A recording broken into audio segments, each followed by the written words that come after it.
Donc voilà, je suis là effectivement pour vous parler de ma passion qui m'anime depuis 10 ans, maintenant plus de 10 ans que je travaille ici en Valais. Cette passion, c'est un mélange à la fois du rôle de professeur HES, le rôle aussi de chercheur et responsable d'un institut en entrepreneuriat et management, mais aussi cofondateur d'une société high-tech qui est d'ailleurs juste 2 étages plus haut ici. Donc voilà, le sens commun à toutes ces activités, pour moi, c'est l'entrepreneuriat.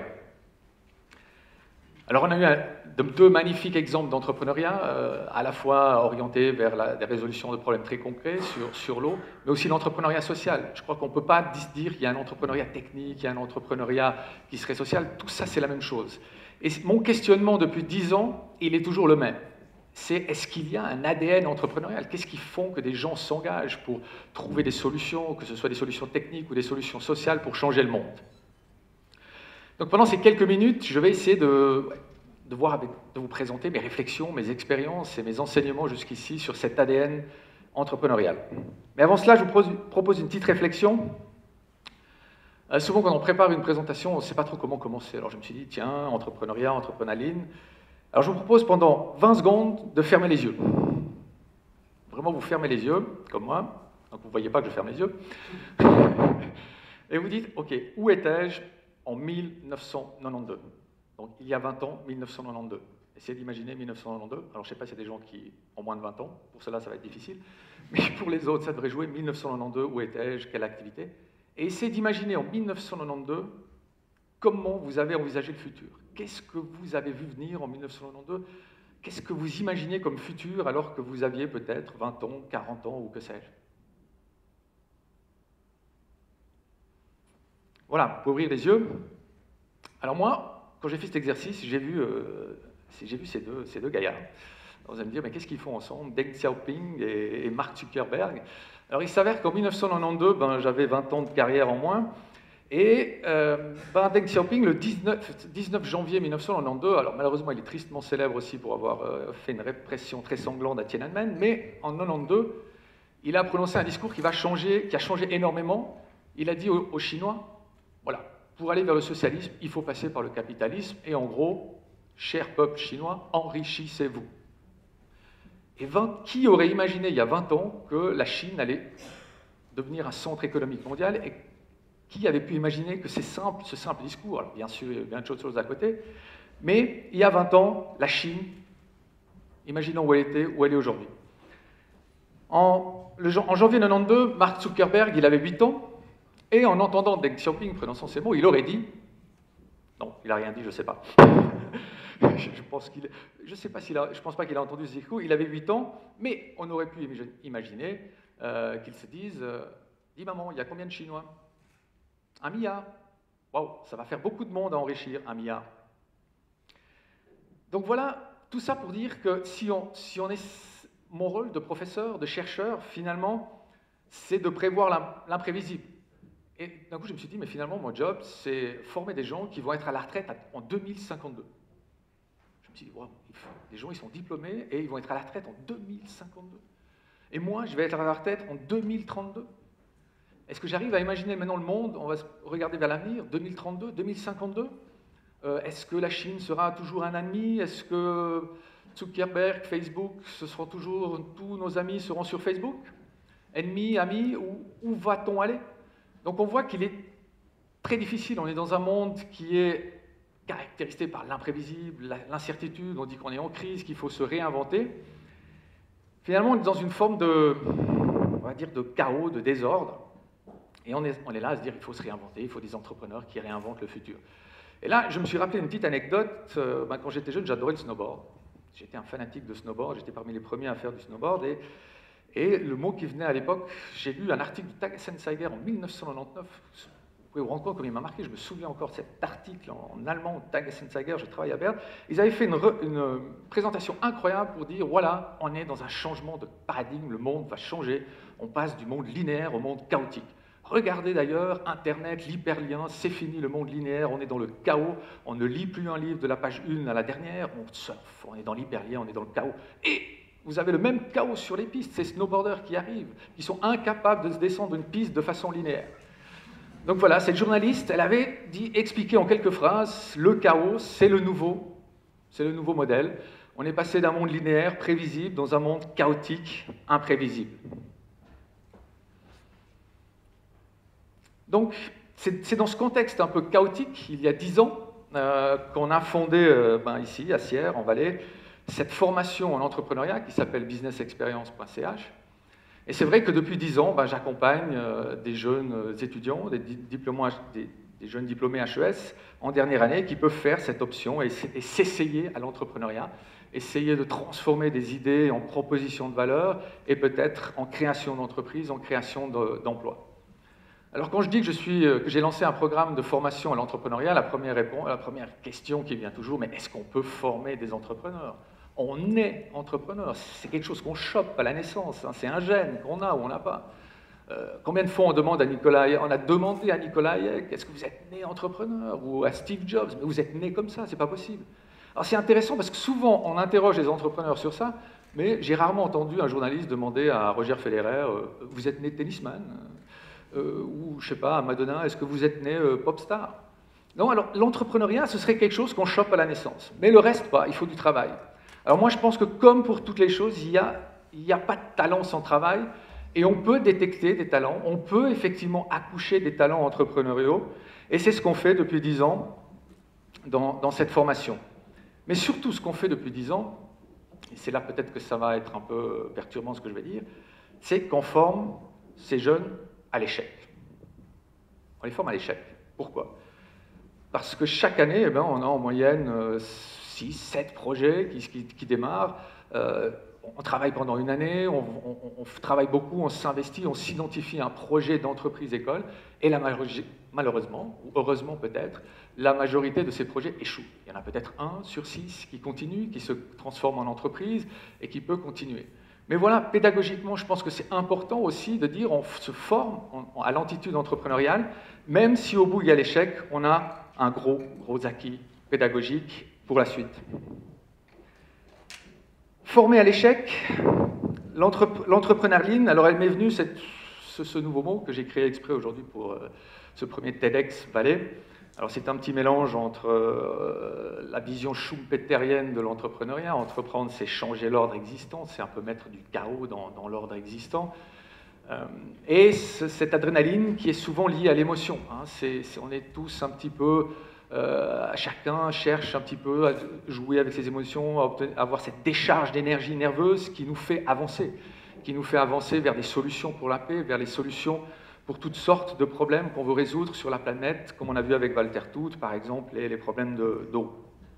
Donc l'adrénaline, finalement, c'est imaginer toutes les doses d'adrénaline qu'il a fallu à l'époque pour ces grands navigateurs qui allaient vers des terres inconnues, toutes voiles dehors.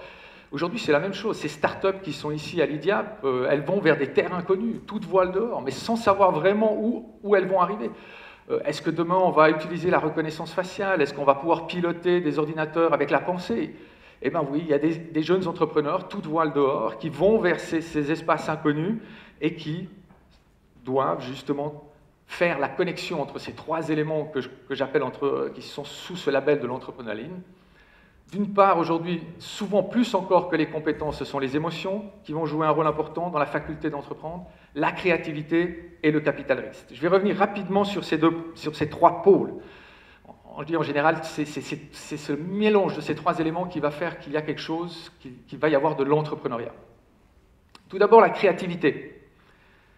Alors bien sûr, vous entendez souvent le système éducatif, l'école tue la créativité, le système entreprise tue la créativité. Alors c'est vrai, on a tous passé quelques années sur les bancs d'école et en général, on vous apprend plutôt à être correct. Hein, c'est correct, tu as fait 6, mon fils, ma fille, bravo, tu as été 100% correct, 100% juste, là tu as fait faux. Combien de fois votre enfant est revenu de l'école en disant « Waouh, j'ai eu un 6, j'ai été super créatif, j'ai eu 6 ». Donc c'est vrai qu'on a un système éducatif qui malheureusement n'est pas très fort en termes de pousser à la créativité. Le système entreprise, c'est la même chose. Souvent on tombe dans des grandes organisations où la procédure, les processus vont nous bloquer dans nos forces peut-être créatives et d'initiative. Donc est-ce qu'on peut aujourd'hui changer ça? Est-ce que la créativité, est-ce qu'on peut modifier le capitalisme, notre système, en remettant en premier plan la créativité? La réponse est oui. Tout d'abord, la créativité, c'est un muscle, comme un autre. On peut s'exercer à être créatif. Il y a des exercices pour ça. On essaie d'en faire un petit à la fin. Et puis, il y a aussi beaucoup de chercheurs qui travaillent sur la créativité. Aujourd'hui, on parle vraiment de co-création, de proposition de valeur basée sur la créativité. Et on va vers une nouvelle forme de capitalisme où on va devoir faire appel à la créativité. Les entrepreneurs qui se lancent des défis, qui sont créatifs, qui ont des idées, souvent, on va regarder leur niveau de compétence. Est-ce qu'il a les compétences techniques, ce fameux quotient intellectuel qui est là-haut, ce 1/4? Mais souvent, les 3/4 sont cachés. Les 3/4 du succès dépendent de notre quotient émotionnel, de nos facultés à gérer des conflits, de nos facultés à rentrer en relation avec les autres. Et souvent, les 3/4, combien de temps on passe à gérer les 3/4 qui sont là-dessous? Souvent, on se concentre sur le 1/4 et on essaie de voir les compétences. Est-ce qu'il a les bonnes compétences? Donc oui, aujourd'hui, on parle aussi est-ce que l'émotionnel, l'empathie peut changer le monde?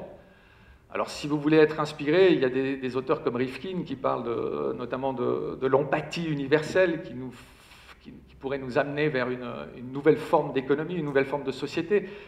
1 milliard, des milliards de gens connectés, est-ce qu'on est au-devant d'une nouvelle empathie universelle? Personnellement, je pense que oui. On verra. Troisième point qui est important dans l'entrepreneuriat, c'est la finance. C'est quand même le nerf de la guerre. Quelles que soient les choses que vous voulez faire, lever des fonds pour des œuvres sociales ou lever des fonds pour une société high-tech ici à Martigny qui veut se lancer dans le pilotage de la pensée, le pilotage par la pensée, il faut de l'argent. Et ce qui est intéressant aujourd'hui dans l'argent, je pense qu'on est à l'aube d'une révolution de la finance, c'est-à-dire que la finance, elle va être quelque part prise en main par la foule. Alors, on a ce terme, le crowdfunding, on pourrait presque dire que c'est le base jumping de la finance, mais qu'est-ce que c'est que ce crowdfunding? Finalement, on veut faire confiance à la foule, on peut faire appel facilement à des foules pour être financé. Et ce qui s'est passé, ça c'est cet été, Barack Obama, on n'en a pas trop parlé en Europe, mais quand même, il y a eu ce Jobs Act, qui est quand même un gros paquet à 400 milliards, qui est pour relancer l'emploi aux États-Unis.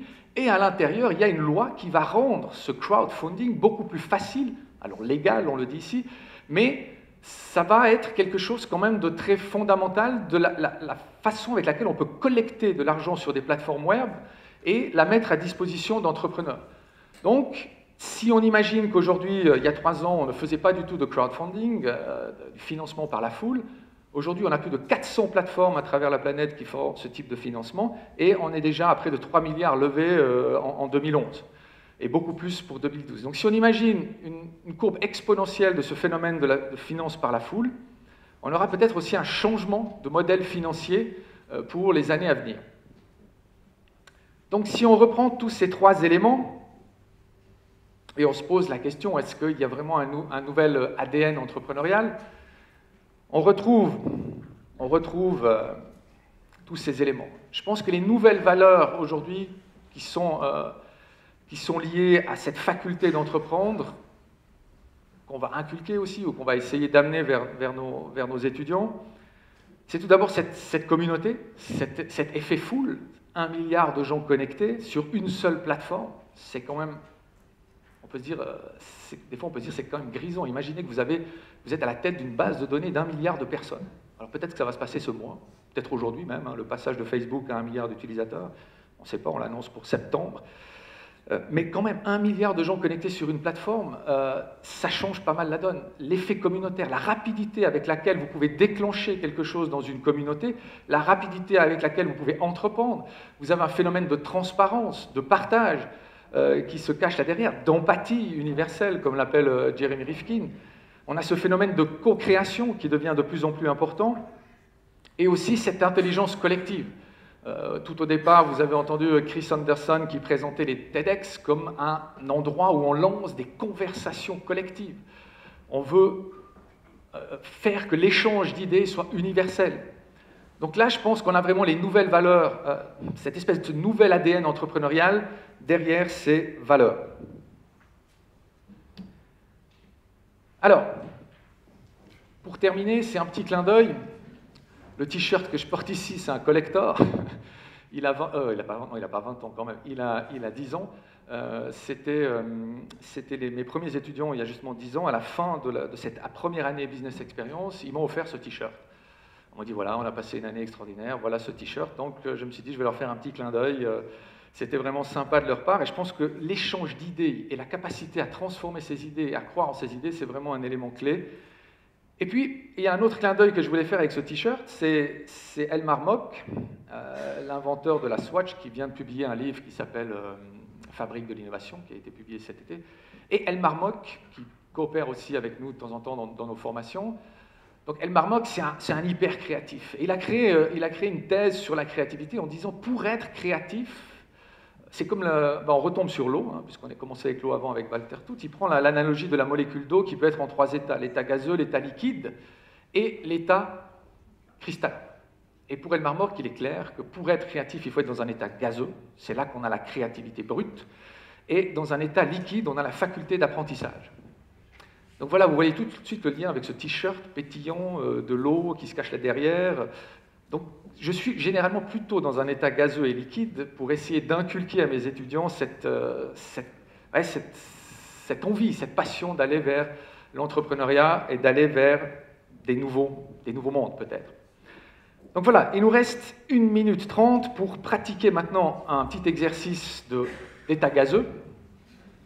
Donc, en arrivant ici, on vous a donné à tous un petit billet, là, qui est déjà bien chiffonné chez moi, avec, il faut aller écrire une idée dessus, hein, ça s'intitule... donc là, il faut sortir vos stylos, il faut sortir... si vous n'avez pas encore écrit une idée, ça va être très chaud, il va falloir le faire très vite. Et c'est là qu'on est dans un état gazeux, vous avez 30 secondes pour écrire une idée sur ce billet, si vous ne l'avez pas déjà fait. Donc c'est parti, 30 secondes pour écrire une idée sur ce billet. N'importe quoi, tout ce qui vous vient à l'esprit, vous pouvez être inspiré parce que vous avez entendu de Walter Tutt, inspiré parce que vous avez entendu sur ces femmes qui se mobilisent pour la paix. Quelles sont les idées, qu'est-ce qui va changer le monde en 2032? Des idées, n'importe quoi qui vous vient à l'esprit.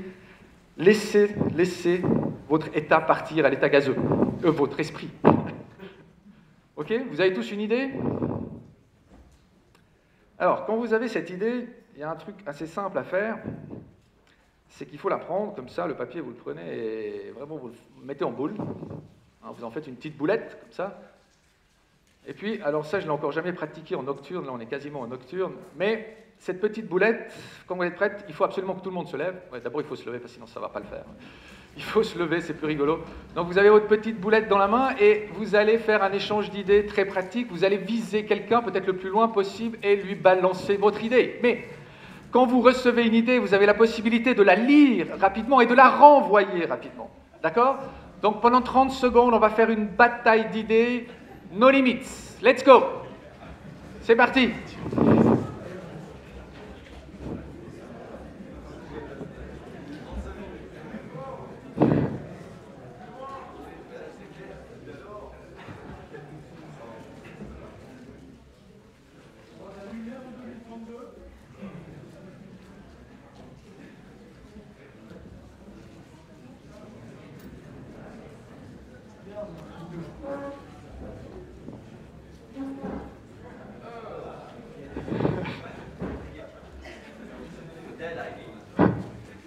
Ok, great. Merci beaucoup.